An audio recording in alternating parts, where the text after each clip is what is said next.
So this is being live streamed on Facebook, which is really nice. So I'm excited to introduce this evening's speaker. This is Jessenia Nozzolillo. Did I say it right? Nozzolillo. There we go. I want to read a little bit about her background because it's really interesting. She's actually local here in the Hampton Roads region. She is a published author, and she'll tell you about her most upcoming book. She is a psychic medium, an Akashic Records guide, and worldwide spiritual teacher. Her gifts are varied and powerful. As an Akashic Records guide and past life reader, she has the rare ability to access your deepest soul level experiences for the purpose of catalyzing profound healing and self-awareness. A natural side effect of this deep soul level healing process is the awakening and evolution of your spiritual gifts. So I'm going to pass this evening over to Jessenia, and if you have any questions throughout the evening, please let me know. I can pass the microphone around because it would be nice for the Facebook, live group to hear. And then also our bookstore is going to be remaining open. Sorry to all those on Facebook.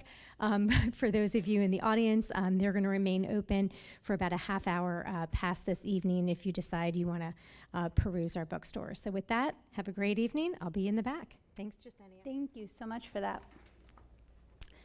So I wanted to first introduce myself and how I got a lot of the information that I'll be sharing with you guys today, because it came from my sessions and my clients globally. So I think it's always important to know or be told kind of where the information is coming from. When I connect to people, so actually my journey started when I started picking up a lot of sensitivities and energy and seeing spirits, or I had always seen them, but I had this sudden awareness that other people did not. And that happened when I was 26 years old. So it happened a little later in life. And the reason for this was one of my gifts is telepathy. So when I see spirits, I was connecting internally. When I get messages, they come internally. When I work with things, it happens internally. So I thought that everybody functioned that way, that everybody was having this constant conversation in their minds and that they were seeing these things everywhere all the time. And I had nothing to really gauge that with. Nobody else talked about it, so I wasn't going to talk about it. In fact, we grew up in a world where some of that stuff was shamed or even looked at as negative. So what happened was I was in a haunted house, and there was a tour guide there. And the spirits were all talking to me, and then the tour guide was reiterating everything that they were saying. They were telling me things about their lives, their past, their history, and the guide was repeating everything. And then, I saw one of the spirits go at his neck, and then he immediately said, "I get choked up at this part, not sure why." And it made me laugh, and my jaw was dropped, and I was like, this is a real life thing. Nobody else is seeing this? And everybody just kind of was like, no, what are you talking about? So that was the day I realized that I was doing something a little bit different. Now, the amazing thing that I've learned after all of my work in all of these years is we all actually have gifts.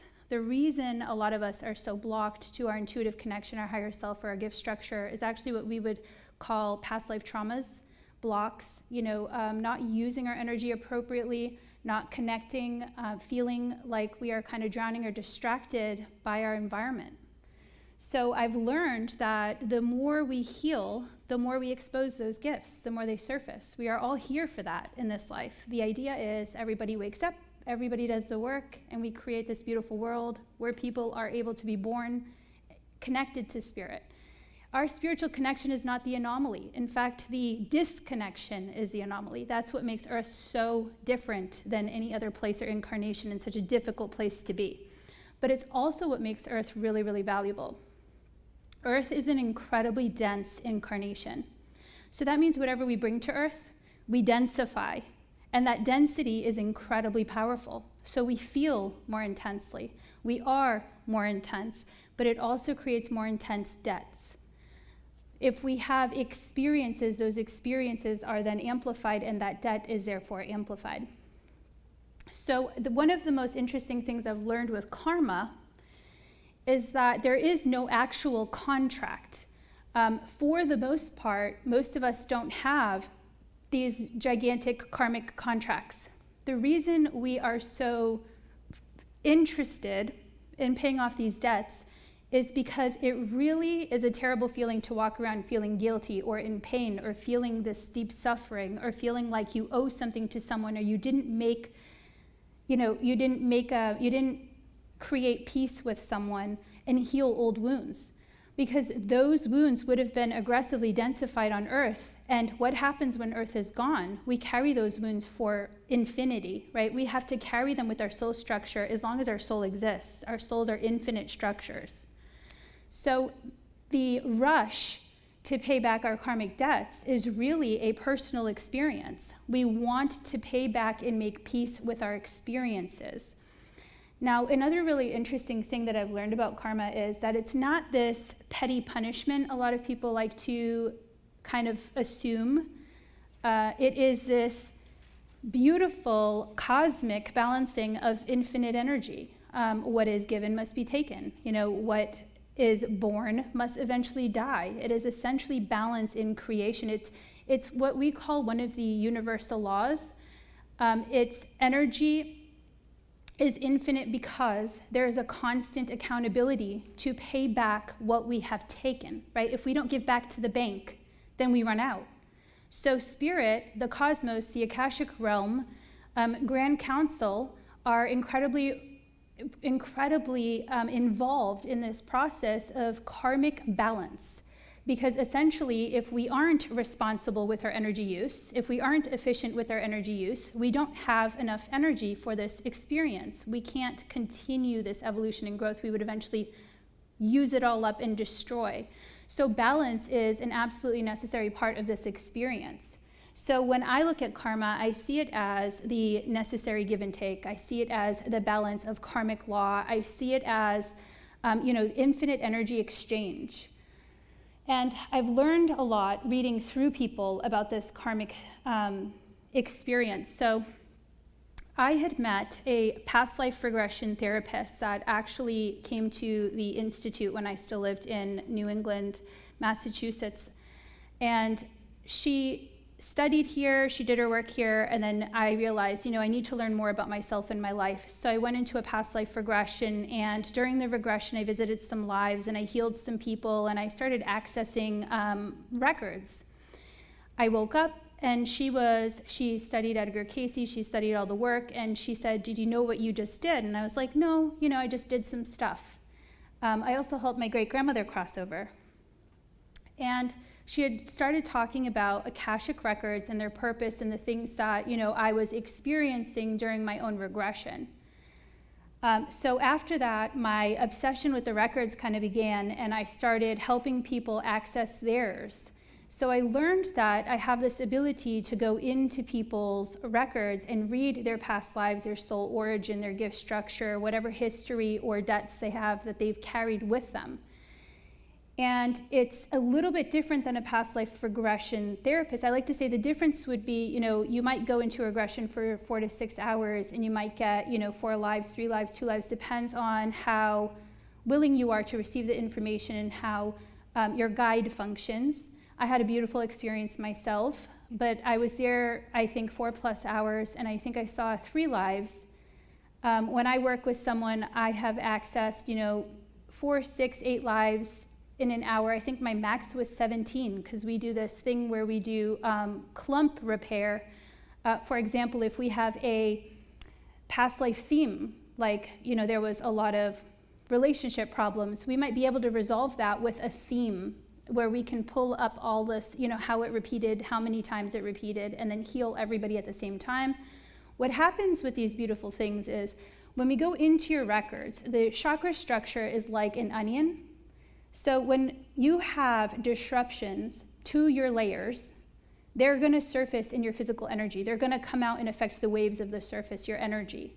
So if we have a huge block in the heart, if we have 15 lives where we were afraid and we were hurt and we have all this pain and we can't forgive and we can't move on and we are guarded, that's going to affect you. That's going to surface in your life. And that obviously creates a block to everything else. Spirit had explained to me one time that one of the dangers with activating, our power before the healing, I should say, is that we misuse our gifts, but also our gifts hurt us and others, because our trauma responses actually will distract us from a clear, unbiased connection, right? If we are triggered by the information coming through, then we can't access it. That's already been proven through modern psychology. If you had a terrible experience and you were robbed at gunpoint, some of those elements around that tragedy might still trigger you, even if it's 30, 40 years later. So if we've had 300 lives and those lives have any trauma, those things surfacing would trigger us and create either a block to our gift structure or confusion or even explosive energy. So we block gifts for our own safety, but also the safety of others. And then we open or activate them as we do the healing and clearing, and we realign the energy centers, and that ability surfaces.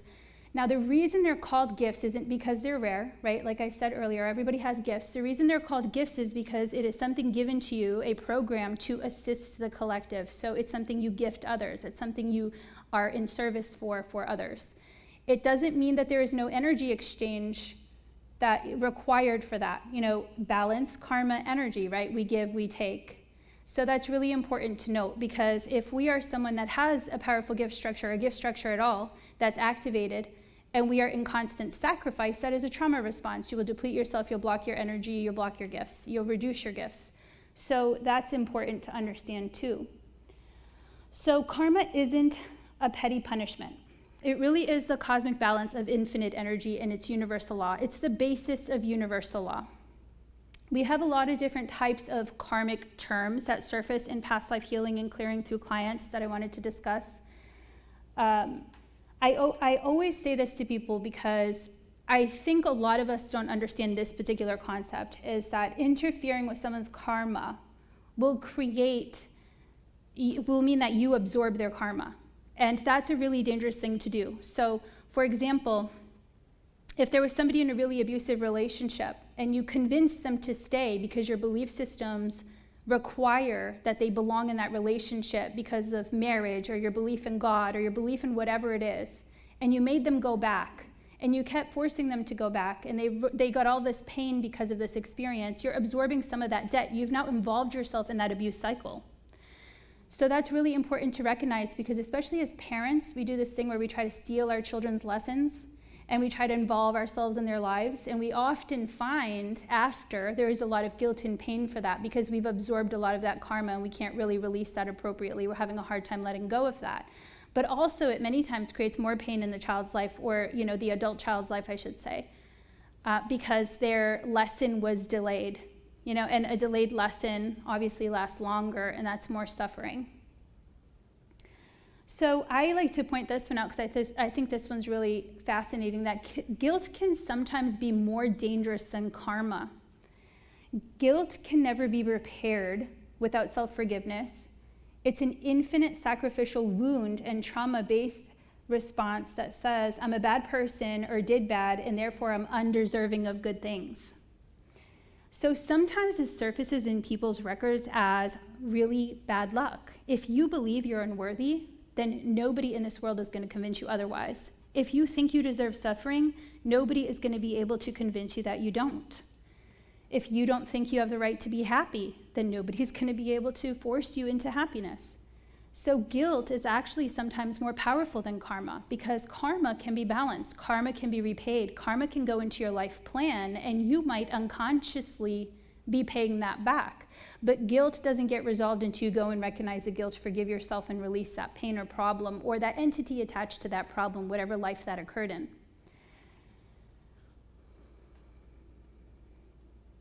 Let's see. So we call this type of karma, let's say the guilt, when we have really overwhelming heavy guilt, the side effects for that might actually look like what we would kind of see or surface as, bad luck or bad relationship problems or sacrifice wounds. I don't think a lot of people recognize that sacrifice patterns are actually surfacing from guilt, right? If we feel really guilty about something, we might overcompensate for that. A lot of times people don't recognize overcompensation as a pattern at all. They just see that repetition is a pattern, or even avoidance is a pattern, but not the overcompensation. Like if I didn't have a lot growing up, if I didn't have a lot of material things, the overcompensation for that is I am now an aggressive shopper and my kids always have brand new things and I overspend and I have no responsibility with money, that is also a wound. That is a dangerous wound, right? We are self-sabotaging our success and our business and our funds. So when we are in sacrifice, that really is a kind of overcompensation where we are not receiving energy, but we are constantly pouring it out on everyone. And sacrifice is slow energetic suicide. So it will destroy you because we are vessels that are made to carry both energy from source and energy from the earth. And we are supposed to channel that energy internally, and it fuels us, it charges us, it is what helps us connect and live and just be, right? And without that, with that sacrifice pattern, we are constantly pushing that out, but not allowing ourselves to receive. So we drain ourselves, we exhaust ourselves. And many times this actually triggers a lot of illnesses, because if we don't have the energy we need to function properly, then our genetic code is going to have some illnesses. Those illnesses will be triggered, whether it be stress or exhaustion or depletion or whatever you have in your DNA, that would be triggered through that. So another term I like to talk about is negative unjustified karma. Now this one's really interesting. The past life that I have that I wanted to share this experience is I was connecting to a client who had this really aggressive wound and bond to their parents and couldn't really understand why. And when I opened up the life, there was this adorable little boy that was a part of this family, and they were off in the forest somewhere in what would have eventually be America. And the parents were killing people for supplies for their children. So instead of, doing the work or figuring it out, they were attacking and killing passerbys and then raiding their material and then using that material to live. Now, the belief system they projected onto their child was they were doing this because their child existed and they needed to feed and take care of him, so this was his fault. And it wasn't their fault. They had to do whatever they could to help him survive. So this child carries this wound, and all of these people who are dying, all of these people who are suffering, whether it be children, men, women, are now his guilt, his pain. Now that is something that's not cosmically his karma. That would be his parents' karma. But until he recognized that place and time, surfaced it, and then released that guilt, his parents couldn't even pay it back because his parents were essentially not able to access it because he was so aggressively holding on to this belief system that this was in fact his fault. So in these types of situations, it's really important to note that everybody heals, because his parents would have continued suffering and suffering and suffering until that karma was released back into the universe and they could scoop it up and then repay it. But he wasn't letting it go. So it allows him to heal, but it allows his parents to heal.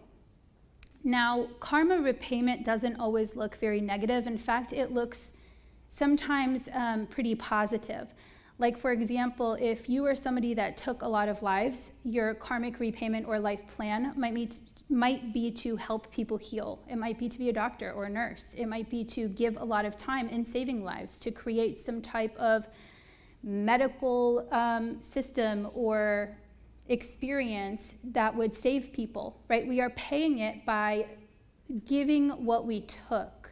So when we do karmic repayment, now this is fascinating for me because I'm a parent, and I think it's really important when you are parenting that when you're guiding your children and teaching your children, you give them a natural consequence. And I think I've learned that really through the Akashic realm, because they use natural consequences. The whole idea is you're learning something from it, not that you are suffering. It's to teach you that this was, hurting people and what that felt like. We are beings of experience here on earth. That means if you know something, if you feel something, if you have a pull to something, it's because you have experienced that in a past life. All of your emotions on earth are connected to your earthly experiences. Whether it be a hatred of hot air balloons or a passion for elephants, you have experienced something that created that reality for you, that emotional code. It exists within your energy field because it's real. So when we are dealing with all this energy, it's really important to understand that they are connected.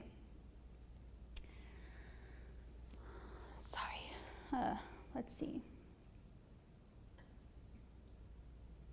So one of the universal laws that we have for karma is that it's never really lost, energy is never lost, right? Energy only changes composition. We know that scientifically. We can't just destroy energy. It just changes its composition.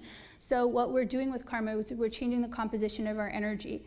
And that's what we do when we are working in the realms for our lessons and our plans, and we're giving consequences for actions through experience. We're taking the energy and we're creating an experience that aligns with you through a lesson.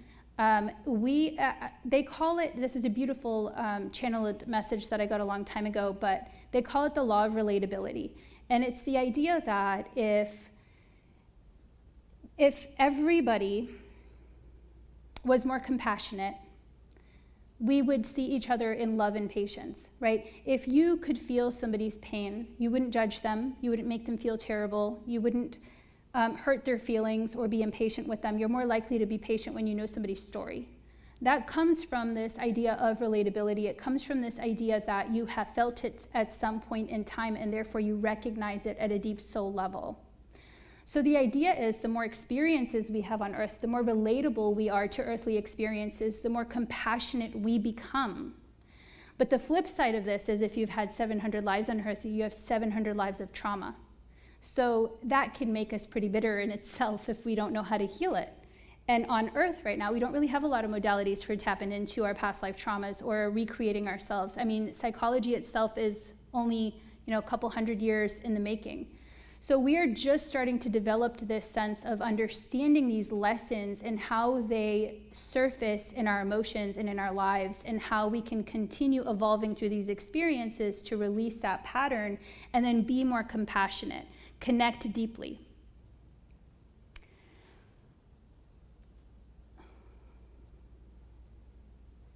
So they were explaining to me that relatability, because we are all our experiences here on earth, so the act of relatability means that we have to experience everything here, which would mean all of the highs and all of the lows. So when we are talking about karma, it's really important to note that if you think killing is bad, it's likely because you've killed. We've been subjected to the human experience, whether it's self-defense, whether it's an accident. It likely happened for you at some point in time if you have a strong emotional connection to it. That would be, what we call, Spirit calls it kind of like the act of first taint. Earth is it's just such an overwhelming experience at a point in time, and we don't have a lot of modalities for understanding the soul or connecting to the soul. So what we have is a lot of people who, as soon as they come to earth, immediately experience some type of trauma, whether it be neglect or stressful parents or critical parents or some type of experience that is already creating some type of wound that needs healing. And through that experience, it means that we're always going to essentially have negative and positive experiences. So we understand the cosmic fabric of it all. We realize it's just a lesson and not really a good or bad experience. There's no such thing as good or bad when we deal with karma. It's just recognizing your lessons, creating balance, and paying back what you took for the purpose of evolution for yourself and for the fabric, which is, the collective.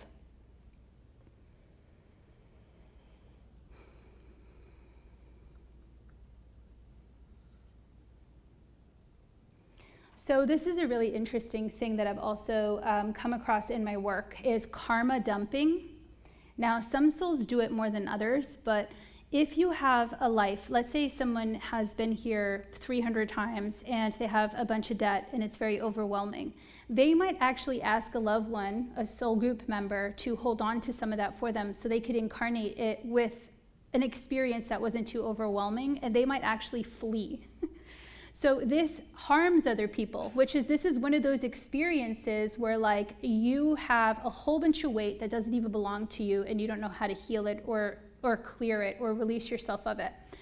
So this is a very rare occurrence, but it does occur. And at that point, we get involved because that is not theirs to carry. So that would go to what we call Grand Council, which reviews the incident and then releases it back to its creator. So that individual no longer has to carry it. We do have free will, and I think that's so important for people to recognize, is even though that this isn't part of our process or system, free will allows it. They agreed to it. They took it all on at some point in time because they trusted the person they were helping. So you would have agreed to that at some point, and it really didn't work in your favor, and then we would correct that through the release. This is a really interesting one too that I've come across in some of my work, karmic amputation. Now, the story is quite terrible, so I'm just going to, give everybody a warning. There's, violence and stuff in this particular past life. It was a pretty terrible past life. So I was working with a client, and when we went into this particular life, this child lived in or was born in a very violent world, and it felt, I believe it was Europe somewhere in the forest, and it was a tiny little village, and this poor child was born into a very abusive relationship, household, I should say. Their parents were struggling. There was some talk, so that one came, I'm just trying to get it all in order. So she was born into a very abusive household. Eventually what happened is her father's abuse ended up taking her mother's life. So the mother had been killed in front of the daughter after watching her be beaten and being beaten herself for many, many years. After that, what happened was the story he made, he said that the mother had fled and she didn't want anything to do with him, and he was now a single parent, and apparently that got him a lot of attention in town with the women. And he had a lot of women that were trying to help him with his child and be there for him, and that was very triggering for the daughter, obviously. I think that a lot of us recognize that that's a very painful experience, that he's now getting attention for the murder of her mother, and she couldn't say anything or do anything. So eventually that overwhelming stress gets so aggressive that there's some claims that she's now making things up, connecting to spirit and somehow some type of demonic entity, and she can't be trusted, right? Because she knows the truth, and the truth would hurt his life and his experience, and everybody wants to believe he's this great man. And they recognize that losing a mother would be quite tragic, so maybe she's now storytelling, and the mother was a bad woman, so maybe her daughter is just like her, right? So she has a really terrible, terrible experience, and she's now being kind of like attacked and ostracized by the community and constantly bullied, and nobody respects her, nobody believes her, nobody cares about her. So she actually finds refuge in the countryside with an older woman who had already raised her kids and let her kids kind of move on. And so this woman is taking care of her and loving her, nurturing her. This was Spirit's way of saying, we have a plan. We're going to help you. We're going to show you what love is, so you have the opportunity to live a good life. Now, we don't have therapy. We don't even understand psychology at this point in time. This is a tiny little illiterate town in the middle of nowhere. This poor girl had suffered some of the most extreme abuse known to humanity. She did not heal. She was given an opportunity, but it wasn't enough. She used all of the information that the woman was teaching her about self-healing, herbs, care, all of this beautiful connection to nature. She was using that to now hurt people. So she would go into town and she would poison people and kill people off who she knew were violent, who had bullied her, who had hurt her, who had said terrible things about her and her mother. And she made some really bad decisions. And then eventually, while she was out and about doing bad things, it was traced back to the old woman who had raised her and loved her and nurtured her. And when she got back to the house, she had been hung outside and killed. So on top of that, now her loving, nurturing caregiver has been murdered. So she went on more of a rampage until she was eventually killed herself, but then she haunted. So I think it's really important to recognize that we can have past life versions of us that are haunting. And it's because when we incarnate in the Akashic realm, we actually fragment our soul, because our soul is fifth dimensional. It can exist in many places at the same time. So this is a fragment of you. This is not your whole entity. And the reason for that is it allows us to connect to our higher self. It allows our higher self to guide us from home while also managing our other incarnations. Also, if we have a lot of trauma or taint or negative energy or experiences, it's lesser to heal, right? We don't have to heal the whole entity. We heal a fragment of that before returning back home.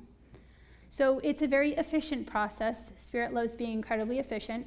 So what happens is this particular drop never returned back to the ocean. So she had been haunting the people even still. I mean, she was tormented, she suffered, she was not doing well. We can actually accumulate negative karma as a haunting. So what happened in this experience is I found the life, and I thought that that was a pretty awful thing that she had gone through. So it goes into what we call karmic review. I would have presented it, or did present it, to Grand Council. Grand Council manages all incarnations on Earth in our incarnation process and system in the Akashic realm. So the whole story had been presented, and essentially they said, you're absolutely right. This would be a karmic amputation. She does not deserve the weight or pain of this experience. And it wasn't entirely her fault. And if we had the tools for her to heal, if we had those options available to her, then we might be having a different discussion, but that wasn't the case. So what they did was they were able to remove all of the karmic debts connected to that particular life, because I think anybody listening to that life knows it just was not a fair experience. There was no lesson in that. As much as she tried, as much as she connected, as much as she was, trying to do the right thing, she was met with bullying and torment and abuse and continued abuse for trying to speak up for her mother and her mother's death. So another thing that I hear a lot about on the worldwide internet are karmic relationships. This is, for the most part, very true. I mean, when it comes to the incarnation process, our soul family is really the group of people we continue incarnating with over and over again. Our soul group is our place and space where we were born. So you could be born somewhere, but then I like to say, like, our soul family is like our graduating class in high school. You grow up with them, you jumped in together, you had this experience together. And the reason why we come in together so much is because I'm likely messed up, right? I likely have something I have to pay you back for. Maybe I kissed your boyfriend or something, and now, we feel bad about it. So we got to come back and fix it. We got to come heal that wound. So we do continue to incarnate with the same group of people over and over again. And these are what we would call karmic relationships. There's a lesson there. And this is the fascinating part about karma. I like to say that, we get a lot of people in their magic or in their power that kind of get really ego-fueled, and they believe that it's their job to step in and be someone's karma or to push karma on someone. For example, like, I saw a post on Facebook where someone was like, oh, my boyfriend cheated and left me and took everything. I'm going to go curse him.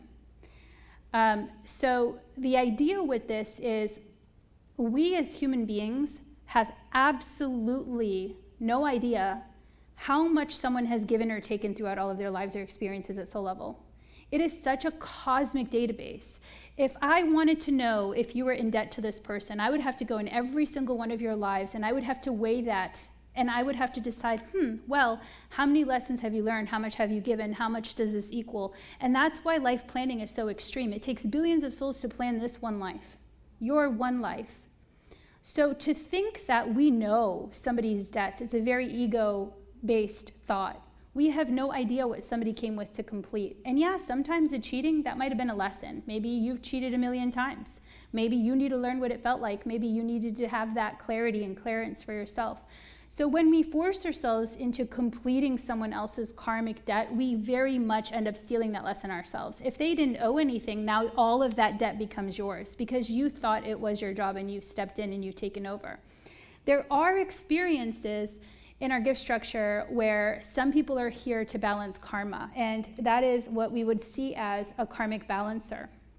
Now, this is really important because it means you would have signed a contract to be this type of person, and you would have been given some type of responsibility here. It's a little bit different than our natural karmic debt. Like, one of the experiences might be something like, I bought a car at this place, and the car died after 2 weeks. So the person you bought the car from might be somebody we call a karmic balancer. It might be that the right people who meet them or come to them are going to pay for something. They're going to have a debt or some type of negative experience or lesson through them. And we do have those here on Earth, but many times they don't even know what they're doing. And it wouldn't have even been their fault. It would have been essentially spirit working through them, right? So we become a vessel in which karma is paid to others. Now, this would be in your gift record. It's just not a very common gift because it would be given to someone who really understands it. We also have, it's really interesting, so The idea or folklore connected to leprechauns is actually, leprechauns are actually a soul group, and a soul group that works as spirit guides. And it is a very rare guide to have. I've only ever met one. And they actually use people's karmic debts to make things come true. So they mess with the fabric of reality based on actual debts. One of the experiences I saw in particular reading a client's guides, they had explained to me that this particular client wanted this particular car. So one of the things that he did was he messed with the karma or fabric of reality to flood the lot, and he got the car, because it was the last car and only car left, at a very discounted price. So he was using karma to his client's advantage. Now, it's incredibly rare. Like I said, I've only ever met one, and I've met a lot of spirit guides. But it was pretty interesting because I could see where a lot of our folklore and storytelling and a lot of our belief systems actually come from real life places. I say it exists somewhere in some dimension or realm or place or time. Now, these leprechaun-like beings actually are one of the only beings that can come in and out of this physical dimension. So, and they are very fast moving, so that's also true. So we can't see them with the naked eye. Like other guides don't do that. Other guides are anchored to us, to our physical body and being, and they live in what we call the house of guides, and most of us have about 7 of them. And they work with us to program actions through us. They're not like a lot of people think. They think that their guides are all-knowing or that they're always going to connect them to things. Your guide usually has one specialty, and that specialty is something that they were contracted to train you or teach you. It can be something like gift mastery. It could be something like being more organized, because you weren't naturally an organized person, but you need that to succeed. So your guide is there to assist in that. Some of them assist with memory recall. Some of them assist with record delivery. They do a lot of really interesting things, but they're not essentially our all-knowing database. When we connect to our all-knowing database, we're actually going to our higher self, our master soul. Your master soul has all of your incarnations and experiences. It has who you are, why you're here, and what you're supposed to do, and how that story kind of aligns for you. And a lot of us don't know that. And if we're going to the wrong place, then we're getting the wrong information. We're not getting the proper connection. So I did want to note that all of this particular information is found in my book, Creation. It's currently on Amazon and Kindle. So it's Creation by Jessenia Nozzolillo. And it just was released last week. So it's only digital at this point in time, but it will be a physical copy next week. Thank you. Thank you. So I really wanted to pull up this Edgar Cayce quote that was on the event page because I thought it was really interesting. I always say he had this funny way of writing things, and it's because spirit talks funny. So part of writing my book was it had to be translated, 72 times so it can make sense to human beings. And Edgar does that a lot in his works because he was not an active participant in the channeling, right? The guides were speaking through him and using him as a channel. And that's really similar to how my sessions started. I remember connecting to people and then leaving that connection and not remembering anything. And then having this discussion with Spirit where I was very furious and I in fact felt used. And I said, I don't want to feel used. I want to be a part of this. I want somebody to come back and ask me questions and I want to be able to answer those questions. I want to remember what I'm doing. And then I started having these downloads and this information come through where I was able to help people even after sessions. But I love this quote. So what that allows us to do, being an active participant in the process, means I work as a translator too, which we all know if you've read anything about Edgar, sometimes it needs a little translating, right? It feels a little bit confusing. So here he said, what we create on earth, we meet on earth, and what we create in the realm of spiritual forces, we meet there.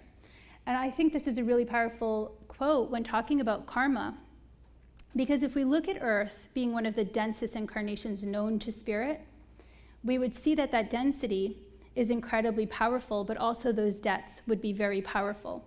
If we do not pay our debts in this incarnation, we might try to carry them to another incarnation and experience that is never going to be as dense as Earth.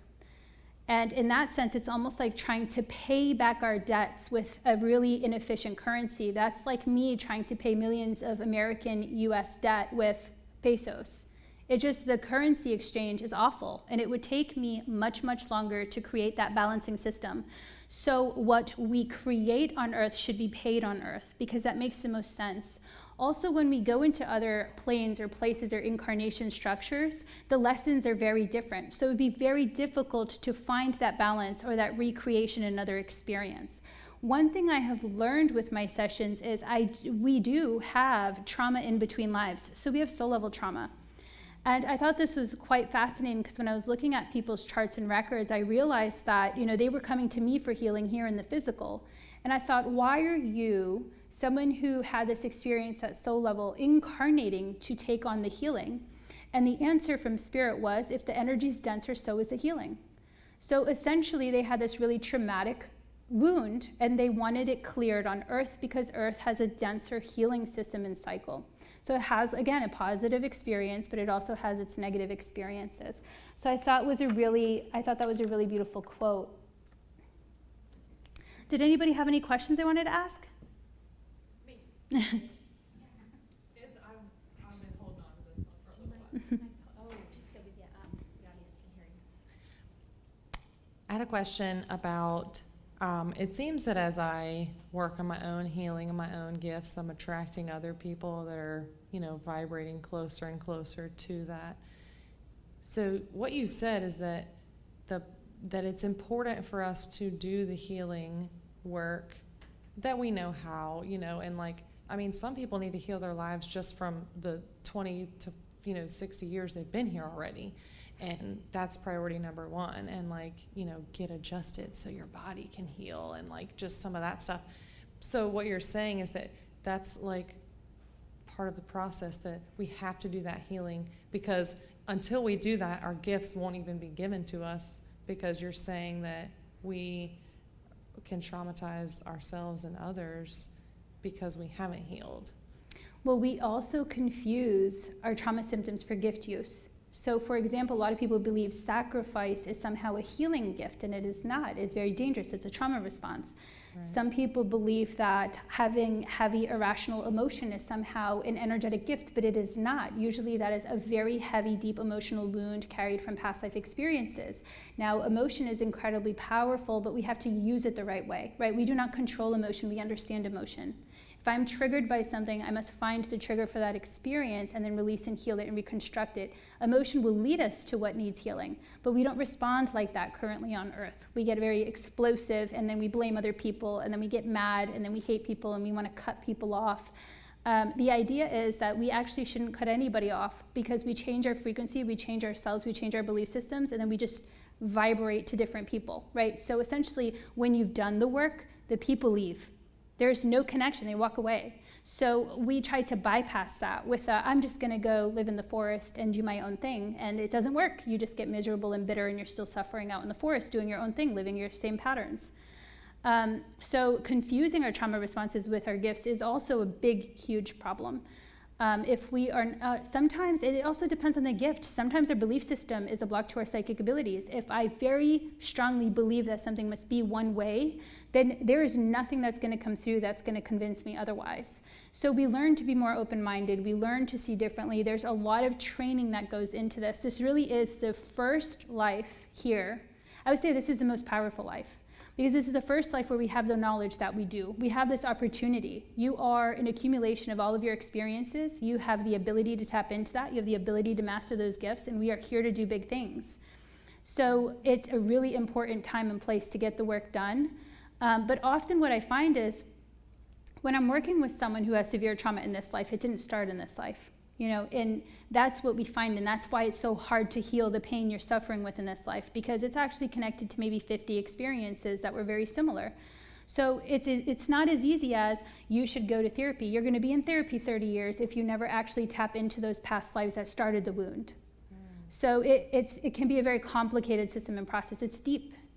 Yeah, I like it.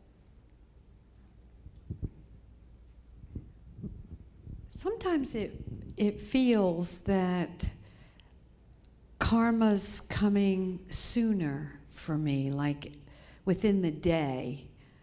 And I'm having those experiences because I'm feeling more aware of what's going on. And is there something now as far as time and space that is bringing karma around sooner than later for us as a collective, and Well, a couple of things could be playing a part in that. We just ended a 7-year spiritual war. So essentially, we're catching up and tying up a lot of loose ends, and it does feel like we are manifesting at expedited rates. If you saw something, it's coming almost immediately. Yes. A lot of things we've been waiting for or knew were coming are just kind of rapidly being tossed at us. So it's a really exciting but also overwhelming time to be alive. So if you have something that was coming, it's coming fast and now. But it can also be that I find that the more aware you are, the more you recognize your karmic lessons, right? If I am looking at my life and every experience as a lesson, then I'm definitely going to evaluate them a lot faster than somebody else who doesn't have that programming or understanding. It might take them 15 years to realize that that relationship was a lesson, right?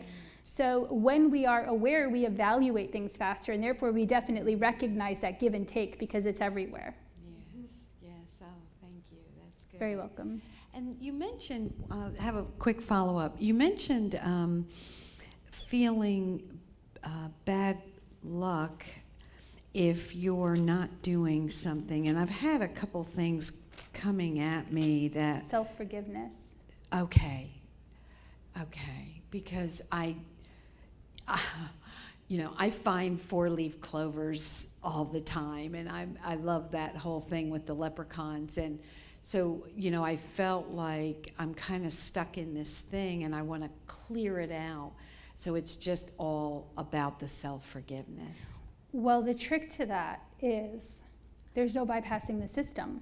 So you can't forgive something you don't understand, Okay. right? So it would be understanding why you don't believe you're worthy of those things. Right. And that would be those past life experiences and blocks. What happened that made you feel unworthy? What happened that gets you stuck in this cycle? Now, Spirit says this beautiful thing to me that I just adore, and it's that there has always been enough. There's always enough love, there's always enough abundance, there's always enough connection. What blocks us from receiving is our trauma, is our wounds. So if we are ready to receive something in our lives, if we're ready to open up, then essentially we have to remove the blocks to that ability to receive because it's been there constantly, right? So we heal and then we receive. But we have to know what it is. We can't change our belief system, our structure, our actions, our patterns. Now, I am definitely one of those people that I don't believe in sitting still and do nothing. I don't believe in Spirit doing everything for us. I don't believe that prayer is going to solve all of your problems. I believe we pray to get guidance, and in guidance we take action, and in action we create our lives. And in creating our lives, we are mastering this beautiful masterpiece, and we're supposed to take action, and they teach us how to take action, right? So we take action, we make change. We learn to receive, we learn to take the things that essentially were given to us, and action is a huge part of that. Yes, thank you. Thank you so much. Does anybody else have any questions?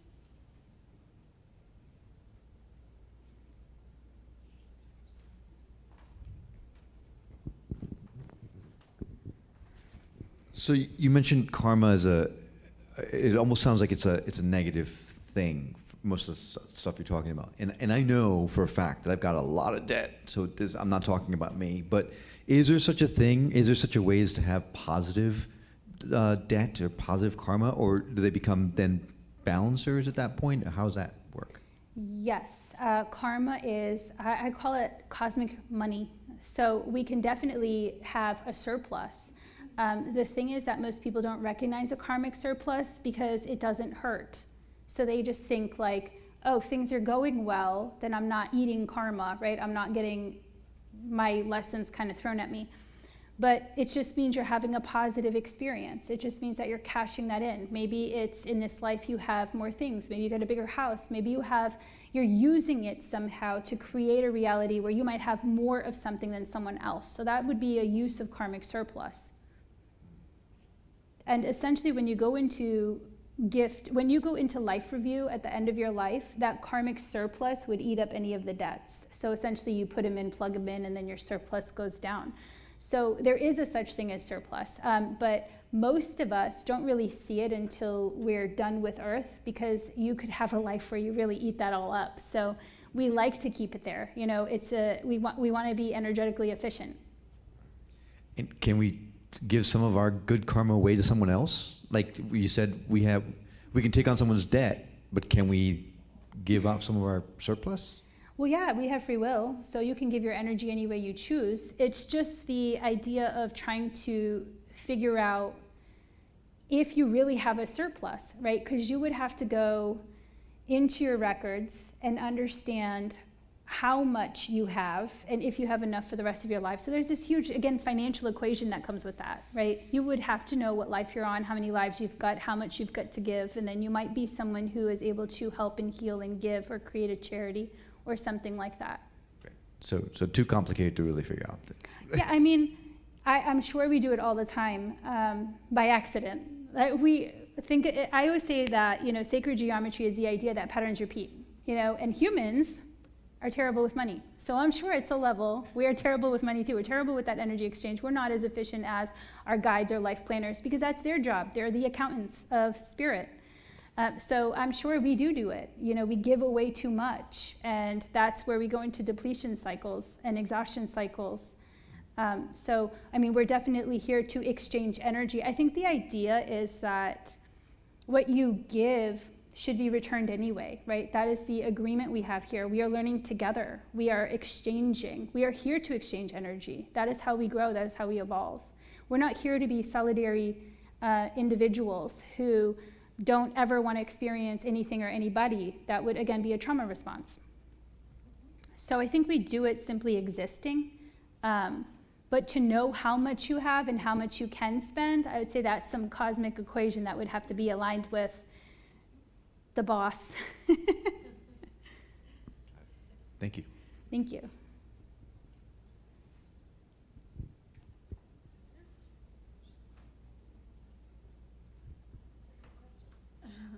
So when things get bad, I run away. That's my pattern. So what you're telling me is I need to stop running away from bad situations and figure out what it is, what my part in that is. Or I'm trying to figure this out because I keep meeting the same person in different people suits. Do you understand what I mean by that? Yeah, it's just a pattern. And as a child, I would just run away when things got bad. So I got to figure out, how do I stop this? If you are evaluating yourself for repair, like I mentioned earlier, we're all supposed to have access to our higher self in our past lives. That is supposed to be the functioning of all humanity, is that we come down and eventually we learn to tap in.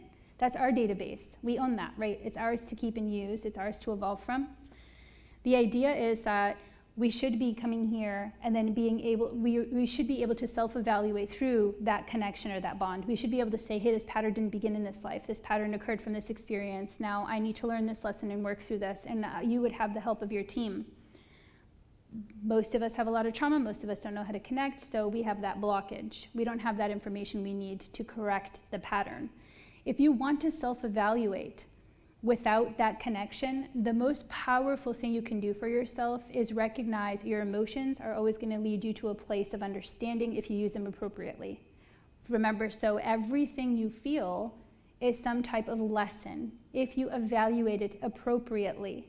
Now, fleeing is a flight response. It's you feel like you're in danger. You're going into self-defense instead of facing it. So of course, if you're constantly in self-defense, you're never gonna face the wound or problem or issue.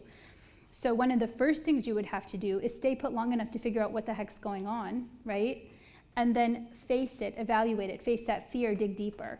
And what you're gonna find is the pattern surfacing for a reason. So the second way is the pattern. Any pattern we have that is constantly recreating in our lives would be another law of the universe, which is, you know, that we attract what we need.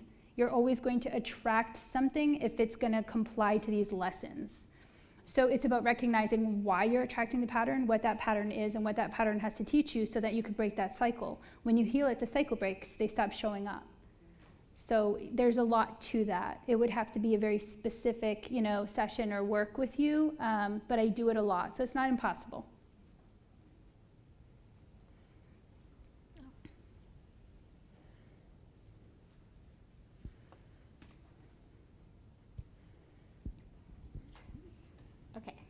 Can you hear me? Yep.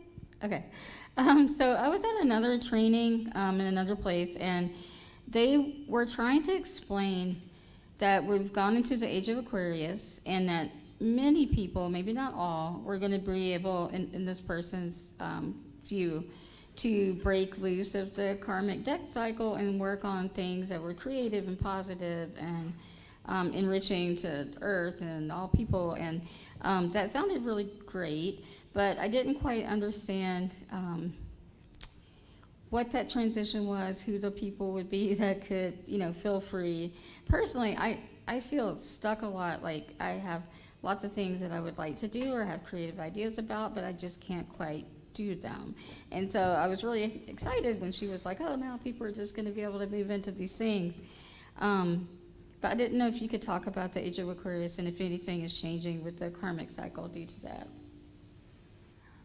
So I have this thing where I don't like to try to interpret other people's messages, because their message would have come through their system and their process. My only job here is to interpret my own. But when I hear that, I do see a lot of stuff that I've seen connected to that. And one of those things is, when I have a problem now in this life, Spirit explained to me one time, and I thought this was really funny, because I was like, I've done all this work, I've done all this healing, when am I going to be done? And they were like, done? That's funny. And I was like, why is that funny? And they said, you're existing. As long as you're existing, you're going to have experiences that need to be healed, right? So then I realized it wasn't that the healing was a problem, it was my mindset. That everything should be seen as a lesson in this experience. And when I evaluate things appropriately, there is no suffering, because I correct them very quickly, right? So when I go into something, there's an immediate lesson, there's a response. I don't need to sit in it and suffer. Suffering is the distance between that experience and a realization or lesson in that experience. So what we are here to do in this particular lifetime is create a system where there is such intense awareness that we now recognize these patterns immediately, and we heal and clear them so they stop surfacing in our lives and we stop conducting the trauma of our past. So it means that we are no longer sending those messages off to others, which is also reducing the trauma response in people. So the idea is that in 300 years or so, we would be able to incarnate on Earth, be open to our gifts, be open to our connection, and immediately heal anything that surfaces, and live in a more nurturing world through this recognition, through this process, and through this cycle, right? So essentially, karma functions a little differently, because the idea is, if I've healed all of my past life stuff, nothing is pulling on me in this life. I deal with things as they surface, and I have the tools to deal with those things. That is really a very efficient process. It's much better than what we got going on right now, where a lot of people are just carrying things, they don't even know where they occurred, and they just spit them out all over the place or vomit them all over their family members, right? So it will help. It does create more balance, it does create more peace.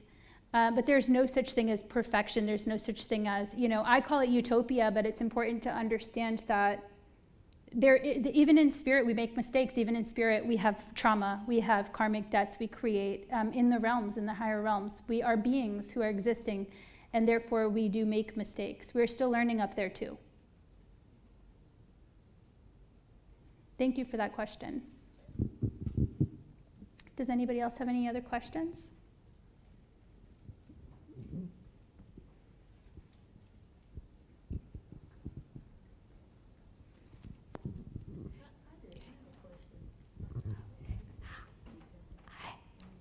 You mentioned a 7-year war. What war were you? That would be what we call a spiritual war. It was in the realms. So the Akashic realm suffered a lot of attacks. Essentially, there was a lot going on Earth too. So it's important to recognize that Akashic records hold records from all soul groups, and that means beings of the void, which would be what we call demonic entities, right? They live on their planes of vibration or existence. So we would be beings of light, and we exist on this plane or vibration of existence. But there are different types of vibrations. So we are supposed to ascend or descend through our experiences, through our behavior, how we treat each other. So if we're taking and taking and taking, or creating what we call destruction or continuous destruction, you would descend. So your vibration lowers itself and you resonate with the beings around you. And if we are constantly creating, so the idea is merger and compassion, then we are ascending, right? We take our energy up to a new level or experience. So as the beings on Earth ascend, so does Earth. So Earth itself is this masterful accumulation and evolution of all of these beautiful soul groups working together to ascend the vibration. What we have is a lot of people unknowingly using their gifts inappropriately and actually creating doorways, portals, gateways, and pulling in lower vibrational beings that actually cannot live here. They don't thrive here, they destroy everything. So they have a purpose. You know, we don't have light without shadow. We don't have creation without destruction. There is a very necessary role that they have in cosmic evolution and creation. They destroy so we have material to create. But the problem is we cannot coexist, because if creation and destruction exist in the same realm, then there is nothing more to create. They've destroyed it all and there's nothing more for them to eat. So essentially we all stop existing. So balance is really important. And I see it almost as, you know, the infinite exchange, like we would have the energy fuel us and then it goes in and fuels them and it goes back and forth through this barrier. So we call it like the void and then the light. So the idea was that these beings were now, you know, they were taking over Earth. They were everywhere. People could not see them. They could not recognize them. There's so much trauma here. They were thriving. They were hiding in our belief systems, in our religion, in our books. They were taking over our mentality, our mindset, creating, you know, all of this pain and suffering. So what we had to do cosmically is we were clearing Earth. We were clearing Earth of all these lower vibrational beings and hauntings. So any lingering souls, any suffering souls, there was a mass exodus in energy, but both in physical. If you've noticed, there were a lot of people who died recently, Yes. right? There was a mass exit. And the idea is that there's a lot coming, there's a lot of work to be done, and some people don't want to live in a construction zone, so they've happily chosen to exit before the work. They've done their part and they're ready to go. And the rest of us here have a lot that we're managing. We've got our work cut out for us here. So we cleared Earth. Earth has ascended a couple times, and we had huge waves of awakening, awareness, and shifts here cosmically. And that is, you know, more people are feeling in tune, more people are feeling huge gift evolutions and upgrades, more people are connecting deeper. Because we did all the work to clear Earth over those 7 years. But that also meant some astral attacks, you know, spiritual attacks in the realms and all of this other stuff. So it was a pretty messy situation. It's kind of interesting because I was woken for the war. So I thought that that's how it was going to be forever. I didn't realize we were like, that was a phase or time or place. And then it ended and I was like, oh, wow, I thought that was an everyday thing. So I think that, you know, it was something we got used to. We all astral travel in our sleep. So I want to note that because a lot of people think astral travel is a gift. It is not. It is your connection to your higher self. Your physical body sleeps. Your soul does not need sleep. It's energy. So when our physical body rests, our soul will actually astral travel to complete missions in the realms, and we'll go learn from ascended masters. We'll go to school. We'll take lessons. We can work with other people. We even have buildings in the Akashic realm where we visit family members and loved ones. So we do a lot of really amazing things. But most of us don't remember because it would stress us right out of sleep. And if you are stressed out of sleep, then your whole life is destroyed because we're very delicate little creatures who really need our sleep. So what we have is all of us were kind of doing that work in our sleep state. So, you know, it wasn't just me. We're out there clearing entities. We're out there clearing hauntings. We're out there clearing Earth for the next ascension cycle. So that's kind of what we mean by that. Thank you. Very Thank welcome. you so much. How many sessions would it take to prevent someone from reducing their energy? I mean, I know that I deplete my energy very easily, every night to sleep. I do a lot of things to help me sleep through the whole night so that I will not be stressed or anything. And I'm asking you this because I took some notes to remind me of what you said. Not using energy appropriately. That's me. I'm not like this lady over here who said that she flees from, I don't flee. I confront the person. If they, you know, you were saying when you have a issue or a person who disagrees with you, It's very hard for me to let them win the argument. I'm sorry, I worked in court 20 years and I learned from the best. You don't win. I am right. That's how I feel. And I don't like this part of me, really, because it isn't always the best way to feel with others' points of view. I try to come around to their side, but with your sessions, how many sessions would it take to get I know the gifts I do have I'm too giving. I know that it's a fault. And in order to correct it with sessions with you, I don't know how long it would take. It may take a lifetime because blocking my energy. You were talking about the chakras. I went to a class, to correct the light in me. And they had to stop at the heart because I'd had so many deaths. I had my husband and my father die in the same year, and I was caring for both of them. It was the hardest time of my life. I thought I was going to die. Well, this kind of thing, when you can't, it's the thing where you were saying where you don't heal from it, even if it happened 13 years ago. I'm like, when does the session get to the point where you're able to overcome the depletion of energy that you're giving so much to others with what you know, and you know that sometimes it's not a healthy thing to do because you're then taking on their karma because they're so sickly or whatever. I don't know. I just wish that I weren't as much a caregiver as I am. It's just not easy sometimes not to be a nurse. I was a nurse too, as well as a court stenographer. It's just, you can't get into a profession, lawyers, doctors, and I just don't know. You've done it all. I've retired from it, but I'm not retired because I still want people to be well, healthier. And in order to get away from that, I don't know what to do. Is stop reading. I read too much because I can't help it. You still have free will, so I can't force change on you. So it really depends on how stubborn you are, right? Because I can say, I can give you anything. I can share with you anything. I can share with you all the secrets of the cosmos. If you're not ready to receive it or do anything with it, then that's on you. Oh, no, I'm pretty disciplined. I'll listen. I mean, I'll take it on. I just mean in general, not specifically you in general. Yeah. Okay. But I think there is no quick answer to that. I mean, I would have to dig in and see how deep the problem was, how many lives. When I hear something like your loss and the pain you've been struggling with for 13 years, first of all, I'm sorry about that. That's painful. But something like that, it feels like it really triggered a pattern. So it triggered other lives where you had a similar experience. And that's why it's so hard to move through that lump or place. So it would be about evaluating that for you. How many of those have you had? How can we go into that and release that? And how willing are you to do something about that, right? How willing are you to take action in your life?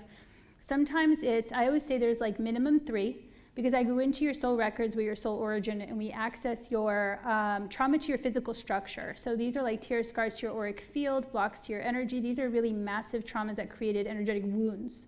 Then I go into your current life and current life patterns and behaviors. So I would pull them up for you and then we'd clear those. Hopefully it only takes one.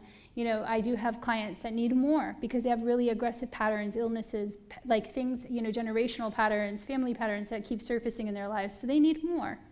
And then we go into gifts. So it's usually a very simple 3-step process. Now there's a lot of other things people can do. They can meet their guides, they can talk about their soul level plan, they can go into their records more, they could talk about their relationships, soulmates, twin flame things. But those are extra. I would say they're extra because it's not a problem for everybody. So I'd say minimum 3, but it depends on the person and their experiences. Sure, you can't really judge. Yeah. That's fine. I just wanted an idea of Yeah. maybe coming back every week. No, it's a good question. Actually, I hate that. I never want to be someone. And I think that if anybody here is with a healer or a reader or a person who makes you dependent on them, I think that that's the first sign that they're not doing what's good for you. There is no healing going on there. The whole idea is I actually have cut people off and said, you can't keep coming back. It's time for you to take accountability and open up. That's why I help people with their gift development, because the idea is you should be listening to your higher self and your creator and your intuitive guidance so that you can continue. The idea is to awaken healers, not to be the only one and take on all this responsibility. I've done that before. It's very exhausting. Oh my goodness. Thank you so much. You're so welcome.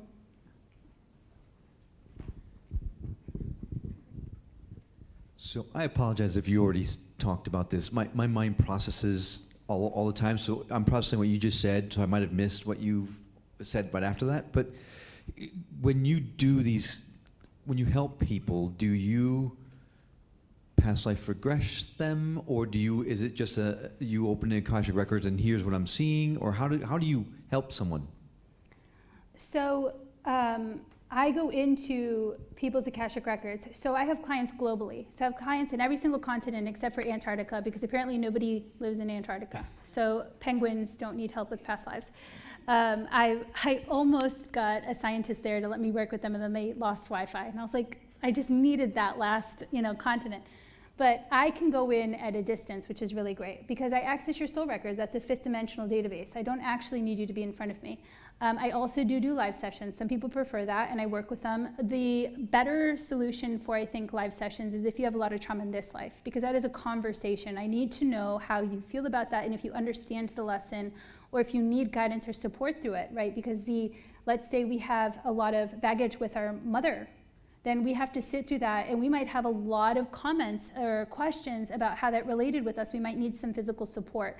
When I go into your past lives, the difference between a past life regression and my thing is, I always say past life regressionists have to go in blind. They can't see where they're going. They don't know the process fully.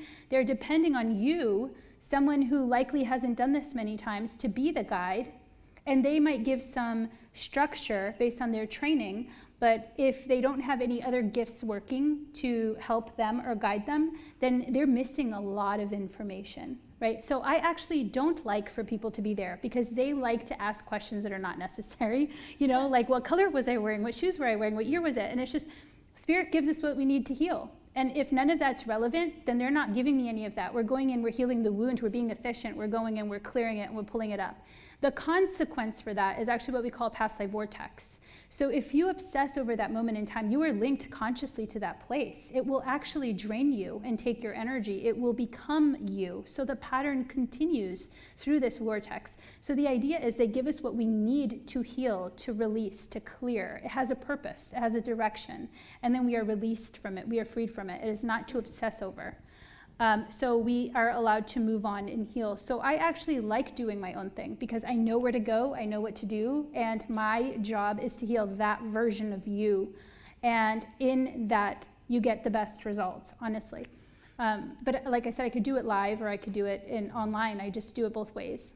But then they give you the information and then you give it to us. Yes, It's I not record a it. I record cooperative the thing. whole situation. So I go into the lives and record every single experience, the symptoms, the blockages, the patterns, how they surface, what that looks like, all of the guidance I'm getting from your spirit guides, your team, and your higher self. All of that comes through in a very loving way. Sometimes people's deceased loved ones come through to help guide the session and teach or tell me all the person's secrets.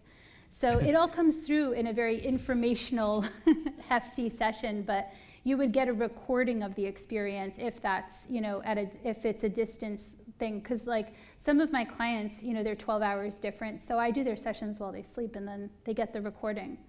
But I also do live sessions. But yeah, you don't have to be present for it unless you really want to be, which I love learning. So I'm definitely someone who's like, no, I want to be there and learn all the things. That's okay too. And is there such a thing as instant karma? Well, kind of. I mean, I think we all have experiences where we've done something and we were like, oh, I shouldn't have done that. I think that the more I heal, the more instant karma gets, to be honest. If I have a little thought and that thought is cruel or critical in some way, it comes right back at me, hits me right in the face. And I'm just like, oh, learned, thank you. I'm not doing that again. So I think that it does become more and more instant, but only because our awareness is shifting, right? We are aware of it now, so we don't carry it as long. Okay, thanks. Very welcome. Anyone else?